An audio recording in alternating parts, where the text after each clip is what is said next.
Hello everyone, आप सभी का फिर से बहुत बहुत स्वागत है। और आज हम पढ़ने वाले हैं भिन्नों का जोड़। तो भिन्नों के जोड़ में हमें मुख्य रूप से तीन तरह के सवाल मिलने वाले हैं। पहला सवाल जिसमें कि हर समान होगा, दूसरा सवाल जिसमें कि हर असमान होंगे, और तीसरा सवाल जिसमें दो से अधिक भिन्न होंगे तो हम किस तरह से उनका जोड़ निकालेंगे। तो चलिए शुरुआत करते हैं। सबसे पहले हम समान हर वाले प्रश्न को हल करेंगे। जैसे यहाँ पर हमने प्रश्न लिया है 2/3 प्लस 4/3। यहाँ पर हम देखते हैं तो दोनों के हर समान हैं। जब हर समान होंगे तो हम दोनों में से कोई भी हर को लिखेंगे। जैसे यहाँ पर 3 है तो 3 ही लिखेंगे हम। अब उसके बाद में जो अंश में जो भी संख्या दिया रहेगा हम उसको लिखेंगे। जैसे यहाँ पर 2 लिखा है तो 2 लिखेंगे, फिर +4 लिखा है तो ये +4 हो जाएगा। फिर आगे हम बराबर का चिन्ह लगाएंगे। अब हम यहाँ देखते हैं तो 2 और 4 के बीच में प्लस का चिन्ह है, तो दोनों को जोड़ेंगे तो 4 और 2 हो जाएगा 6, और 6 बटे में ये 3 हो जाएगा। अगर ये कटता है तो काटेंगे, नहीं कटेगा तो छोड़ेंगे। जैसे यहाँ पर कट रहा है तो 3 एकम 3, 3 दूनी 6। तो ये जो हमारा आंसर आ रहा है वो 2 आ रहा है। चूँकि ये 2/1 है लेकिन इसको हम क्या कहते हैं, 2 ही कहेंगे। तो ये हमारा पहला आंसर हो गया। इसी तरह से यदि 2 से ज़्यादा भिन्न हो और हर समान हो तो भी हम उसको बड़ी आसानी से हल कर सकते हैं। जैसे हम एक और प्रश्न लेते हैं 1/5 प्लस 4/5 प्लस 7/5। यहाँ पर हमने 3 भिन्न को एक साथ लिया है और हम सभी के हर को देखते हैं तो यहाँ पर 5 है। तो हम क्या लिखेंगे, यहाँ पर 5 लिखेंगे और अंश में जो भी संख्या है लिखेंगे। तो 1 + 4 + 7, और सभी के बीच में प्लस का चिन्ह है तो इसलिए क्या करना है, इसको जोड़ देना है। तो 7 और 4 11, 11 और 1 हो जाएगा 12। तो ये 12/5 हो जा रहा है। अब देखते हैं यहाँ पर 12/5, 12 सम संख्या है और 5 विषम संख्या है तो ये कटेगा नहीं, तो यही हमारा आंसर हो जाएगा। तो इस तरह से हम यदि 3 से भी ज़्यादा भिन्न दिए हों जिसके हर समान हो तो बिल्कुल हम इसी तरह से हल करेंगे। इसके बाद हम असमान हर वाले प्रश्न को हल करेंगे। तो यहाँ पर हम देखते हैं 2/5 प्लस 3/7, और यहाँ पर 5 दिया है हर में और यहाँ पर 7 दिया है। तो अब ये जो हम ऊपर में जो मेथड बताए थे वो यहाँ पर लागू नहीं होगा।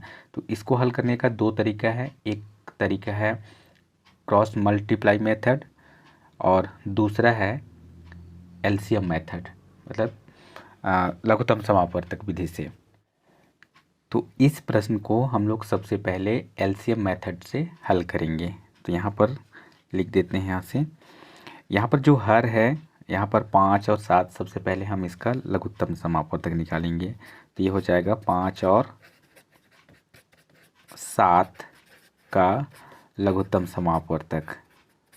इसको हम लोग इस तरह से निकालते हैं, 5 और यहाँ पर लिखेंगे 7। इसको अभाज्य गुणनखंड विधि के नाम से जाना जाता है।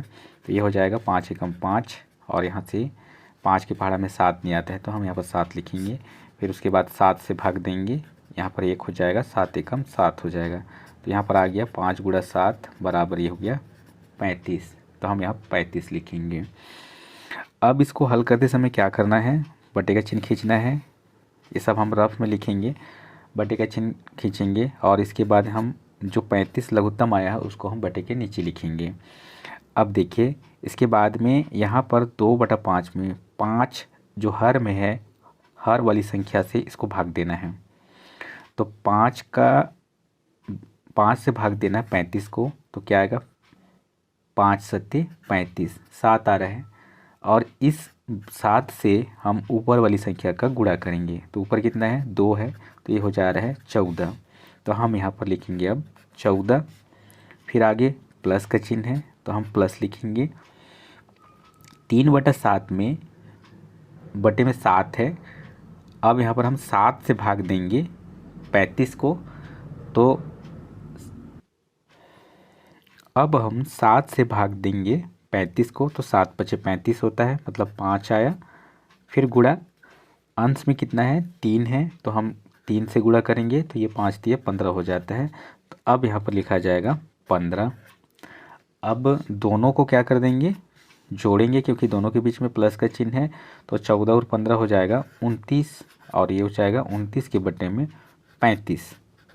अब फिर से यहाँ पर देखते हैं दोनों संख्या नहीं काट रहे हैं, तो यही हमारा आंसर हो जाएगा। और ये जो 35 आया था ये लघुत्तम समापवर्तक है हमारा। तो इस तरह से हम एलसीएम मेथड से दो या दो से अधिक असमान हर वाले भिन्नों को आसानी से जोड़ सकते हैं। अब यदि दो से अधिक विषम हर वाले भिन्न हो तो उनका योगफल हम किस तरह से निकालेंगे। तो यहाँ पर एक प्रश्न है 1/5 प्लस 3/2 प्लस 7/4। तो यहाँ पे हम क्या करेंगे, एलसीएम मेथड का प्रयोग करेंगे। तो सबसे पहले हम क्या करेंगे, 5, 2 और 4 इसका लघुत्तम निकाल लेंगे। तो ये हो जाएगा, 2 से भाग देंगे सबसे पहले, 2 के पहाड़ा में 5 नहीं आता है तो 5 लिखेंगे, 2 एकम 2 और ये 2 दूनी 4 हो गया। फिर एक बार 2 से भाग जाएगा, यहाँ पर 5 आएगा और यहाँ पर 1 आएगा और ये 2 एकम 2 हो जाएगा। इसके बाद हमें क्या से भाग देना है, 5 से भाग देना है, तो 5 एकम 5 और यहाँ पर 1 मिलेगा। तो हमारा जो लघुत्तम समापवर्तक आ रहा है वो क्या आ रहा है उसको देखते हैं। यहाँ से आ रहा है 2, तो 2 गुणा 2 गुणा 5। अब गुणा करते हैं इससे, तो 5 दूनी 10 और 10 दूनी ये 20 हो जा रहा है। तो हम यहाँ पर लिखेंगे, बटे का चिन्ह खींचेंगे और बटे में लिखेंगे 20। तो ये 20 कहाँ से आया, ये लघुत्तम का 20 है। फिर हमने जो पिछला नियम बताया था बिल्कुल वैसे ही यहाँ पर भी काम करेंगे। यहाँ पर 1/5, तो 5 से हम क्या करेंगे, 20 को भाग देंगे। तो 5 चौको 20 होता है, 4 आएगा और 4 का गुणा हम अंश के साथ में करेंगे। तो यहाँ पर हो जाएगा 4 एकम 4। तो यहाँ लिखना क्या है, 4 लिखना है। फिर आगे प्लस का चिन्ह है, 3/2 में अब 2 से भाग देना है, हर वाली संख्या से भाग देना है।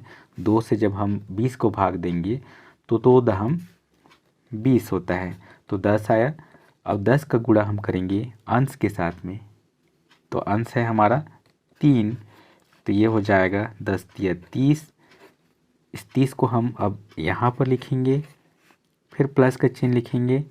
7/4 में अब 4 से भाग देंगे 20 को, तो 4 पंचे 20 होता है, तो 5 आएगा।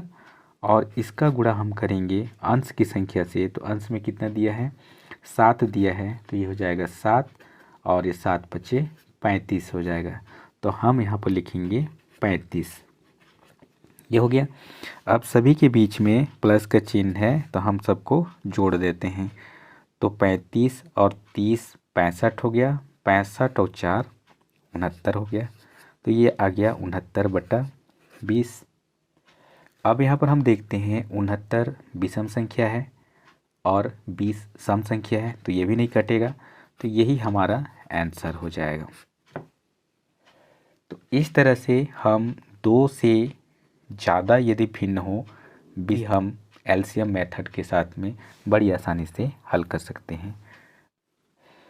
और ये जो लिखे हैं ये सब को हमको लिखना है रफ में, तो यहाँ पर हम लिख देंगे रफ कार्य, ये हो जाएगा।